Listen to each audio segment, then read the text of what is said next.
Kinumpirma ng White House na may iniindang pamamaga sa binti at pasa sa kanang kamay si US President Donald Trump.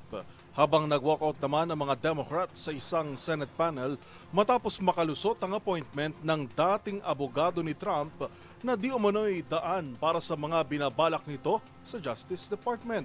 Ang mga balita mula sa Estados Unidos tinutukan sa Global Headlines Report ni James Galange.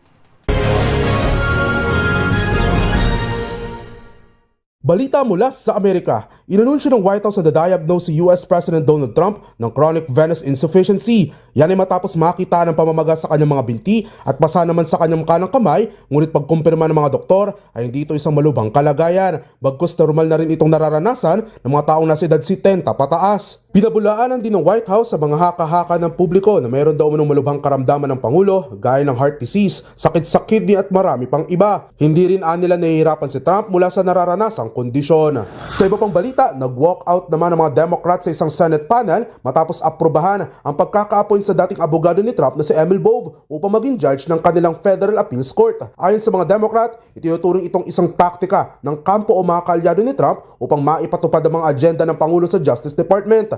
Nasa higit 700 kataong lumagda sa petisyong nag-aakusa kay Bove na pinapahina umano nito ang integridad ng nasabing departamento. Si Bove rin ang tumulong kay Trump para makabalik sa pwesto kung saan siya ang humarap sa 3 criminal cases nito. Samantala, dati na ring nalagay sa criminal contempt si Bove matapos itong magsinungaling sa isang Senate panel noon namang deportation ng 100 Venezuelans. At yan naman nakalap nating balita mula sa iba't ibang panig ng mundo. Para sa MBC TV Network News, ito si James Galange ng DZRH TV, una sa Pilipinas, una sa Pilipino.